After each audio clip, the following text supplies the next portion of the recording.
Alam niyo ba kung bakit nahati ang Biblia sa dalawang bahagi at anong ibig sabihin ng tawag na tipan? Ngayon naman po, pag-aaralan natin ang dalawang tipan ng Biblia, ang bagong tipan at ang lumang tipan. Sabi po sa Lucas 24 verse 44, itong sinabi ko sa inyo noong kasama ko pa kayo. Kailangan matupad ang nakasulat tungkol sa akin, sa kautusan ni Moises, at sa mga aklat ng mga propeta at sa mga awit. Ang Biblia ay binubuo ng 66 books na hati sa lumang tipan at bagong tipan. Ang salitang tipan ay nangangahulugang kasunduan sa pagitan ng Diyos at ng tao. Okay, magsimula tayo sa lumang tipan. Sabi po sa Genesis chapter 12 verse 2 to 3, gagawin kitang isang dakilang bansa at pagpapalain kita. Itataas ko ang iyong pangalan at magiging pagpapala ka. Pagpapalain ko ang sino mang magpapala sa iyo at sasabihin ko ang sino mang manumpa sa iyo. Sa pamamagitan mo ay papapalain ng lahat ng pamilya sa mundo. Okay, yung Old Testament po, meron po siyang 39 books. Nagsimula sa pangako kay Abraham at lalong nilinaw sa bundok ng Sinai nang ibigay ang 10 utos. Hindi pantay ang panig. Tingnan po natin yung hindi pagkapatay. Ang Diyos ang nangako magbibigay ng pagpapala, dakilang bansa at lupain.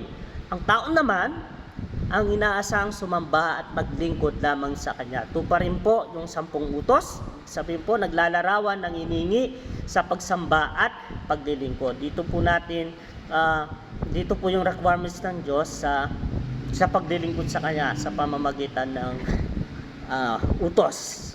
Ang pagkabigo, ito yung yung pagkabigo ng tao. Okay?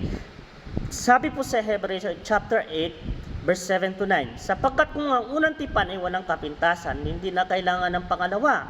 Ngunit nakita ng Diyos ang kanilang pagkukulang, kaya sinabi niya, darating ang panahon, sinabi ni Yahweh, nagagawa ko ng bagong kasunduan sa bayang Israel at sa bayang Juda. Hindi ito katulad ng kasunduang ginawa ko sa kanilang mga ninuno noong hawak ko ang kanilang kamay upang ilabas sila sa Ehipto. Bagamat ako ang kanilang Panginoon, sinira nila ang aking kasunduan. Walang mali o depekto ang tipan o utos ng Diyos. Ang tao lamang mahina at nabigo.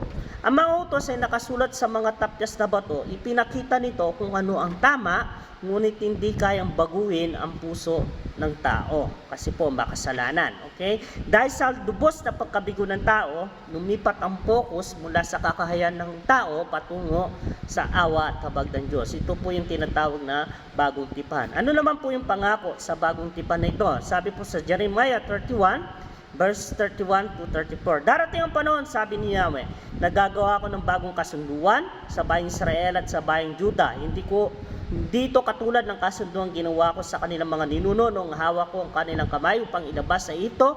Bagamat ako ang kanilang Panginoon, sinira nilang kasunduan yon. Ngunit ang kasunduan gagawin ko sa kanilang pagdating ng panahon, sabi niya, isusulat ko ang aking kautusan sa kanilang kalooban at isasaisip ko sa kanilang puso. Ako magiging Diyos nila at sila magiging bayan ko. Hindi na kailangan magturo ang bawat isa sa kanyang kapwa o sa kanyang kapatid o pagsasabing kilalanin niyo si Yahweh sapagkat makikilala nila ako ng lubusan mula sa pinakamababa hanggang sa pinakadakila sa kanila.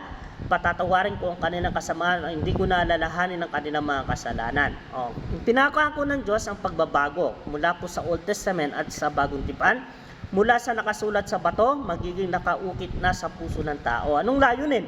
Ganap na kapatawaran at hindi na pag-aalala sa mga kasalanan. Okay, ano naman po yung bagong tipan na ito?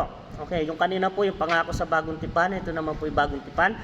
Lucas 22 verse 20, gayon din naman, matapos kumain, kinuha niya ang kopa at sinabi, ang kopang ito ang bagong kasuduan, pinagtibay ng aking dugo ay bubuhos para sa inyo. Binubuo ang bagong tipan ng 27 books, katuparan ng pangako sa pamamagitan ni Jesucristo.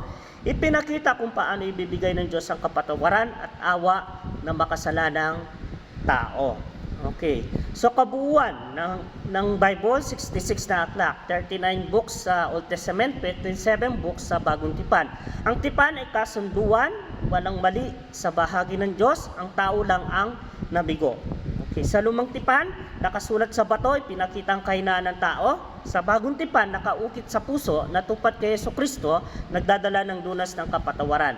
Ang dalawang tipan ay isang kwento ng katapatan ng Diyos, hindi pinalitan ang mabuting layunin ng lumang tipan, salip ibinigay ang bagong tipan dahil siya mismo ang gumawa ng paraan para matugunan ang ating kahinaan at iligtas tayo sa pamamagitan ni Jesucristo. Kung naintindihan mo at tinatanggap ang biyayang ito, pwede po tayong mag-follow at mag-comment po, no, sa baba po para sa mas maraming simple at puro aral mula sa Biblia. Salamat po. God bless you po.